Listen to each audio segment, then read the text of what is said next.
This week we will find out whether, again, the result of this government's decisions when it comes to a lack of doing anything about cost of living is going to be potentially another interest rate rise. All of the indicators are there. 2 months where inflation has started to go back up. Things like petrol, which are in the basket of goods, which they calculated on, is up more than 20% this month compared to about 15% last month, continuing to go up. And this was before we even started to price in issues to do with the world oil price. And while that may be the excuse for everything wrong with the economy, there was plenty wrong with the economy before Hamas decided to do what it did in Israel. Just like there was plenty wrong with the Australian economy under the Labor government before Russia decided to go after Ukraine. But apparently one of the reasons why there might be a pause in interest rates going up again is because Tuesday is Melbourne Cup Day. Now, of course, this would be irrelevant to the Reserve Bank, but lots of people, they'll be getting their cans on, making the most of Victoria's public drunkenness laws that will now no longer be enforced. Compulsory voting is fine as long as we're having fun, bugger everyone else. Well, as I say, the Reserve Bank will be meeting on the same day. They will be announcing their decisions 30 minutes before the race that stops the nation. But the rate rise that could continue to stop a nation is a decision that we need to keep close eye on. Because, as I say, all the ingredients are there. Cost of living getting worse by the day, this government doing bugger all about it, especially the issue of petrol. I talk about it every night because it's an easy thing the government could do. It's not inflationary for them to cut your petrol price by 25 cents for 6 months. It costs them $3 billion. 50 cents for 6 months, that'll cost them 6. Or 25 cents for a whole year, again, costs them $6 billion. But they've already got a surplus of $20 billion, so they have the money to do it. But what happens if there is another interest rate rise, be it this month or in the lead up to Christmas? Well, thousands of people start to get in even deeper trouble when it comes to being able to pay off their own homes. Again, the reporting around this weekend, that more than 1 in 2 New South Wales households will be sitting squarely in the financial danger zone. Now, remember, when there was one interest rate rise under Scott Morrison, it was a cost of living crisis. If there's another one from the RBA, that's the Albo dozen, 12 that have happened on him and Grim Jim's watch. The exclusive analysis from Digital Finance Analytics say 55% of New South Wales households with a mortgage will be in the red if it's raised by just 0.25%. Nationally, the numbers are pretty much the same. 201,000 more Australian households will slip into a precarious financial position of mortgage stress, so that budgets of 2.1 million of the 3.8 million homes, or 55%, will be in the red. Because that's the calculation on what percentage of money that you have each and every fortnight or every month from your pay that goes on paying off your house. Once that starts to get above 30%, let alone 40%, let alone 50%, your capacity to pay for everything inside the house, including your family, well, it starts to evaporate, let alone the petrol for the car that may well be in the garage.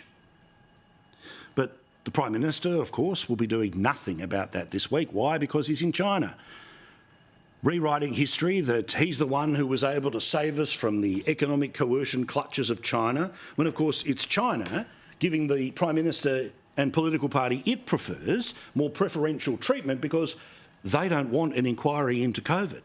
Remember, they don't even want one here in Australia that looks into what Labor state governments did. So Albanese is going to be no threat to China, but watch all of the media clap him on that somehow he's the great diplomat that 50 years on from Whitlam, blah, blah, blah. But another thing that is happening on this Prime Minister's watch that scarily few people actually talk about is the Australian dollar. Now, I keep mentioning this because I want to remind people about how this is an indice. Now, remember, when it was $1 or $2, the Prime Minister standing there holding a coin in the lead up to the last election because that was the minimum wage rise and just $1 this and just $1 this. Well, guess what the value of that dollar is on his watch?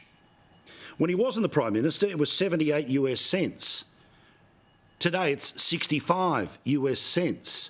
It's gone down by a significant margin, 13 cents. It was 14 cents when we last checked last week.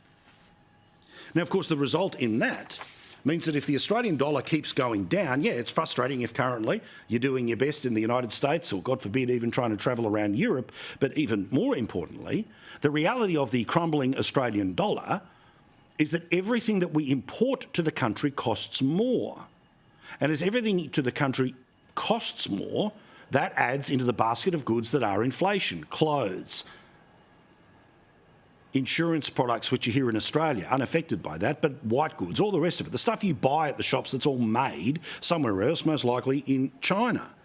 Well, all of that gets more expensive if the Australian dollar is worth less than it was back in 2021, or when the Prime Minister became the boss in 2022, and it's dramatically lower.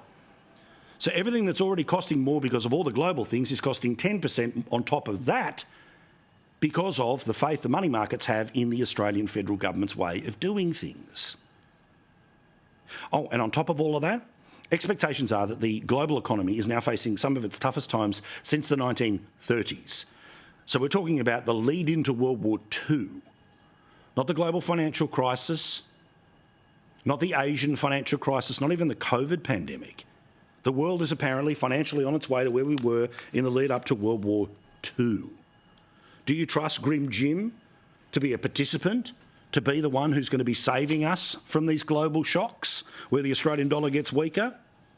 Do you accept Albenomics that says we should have budget deficits for the next 40 years? And that it's not important whether your kids have a trade or not, it's important that they have a university degree, because you'll keep electing lefties like him to power, and ultimately that's what they want. Now, one of the reasons why the polling is going the way that it does is because of the priorities of this government. I repeat for the 900th time, why won't they axe petrol tax? Tomorrow when you fill up, tomorrow when you drive past, have a look at that price.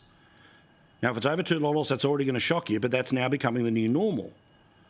25 cents of that they could save you tomorrow with a stroke of a pen. But of course, they choose not to do it, and they choose not to do it deliberately. Why? Who knows? But do you trust them to know? No, not really.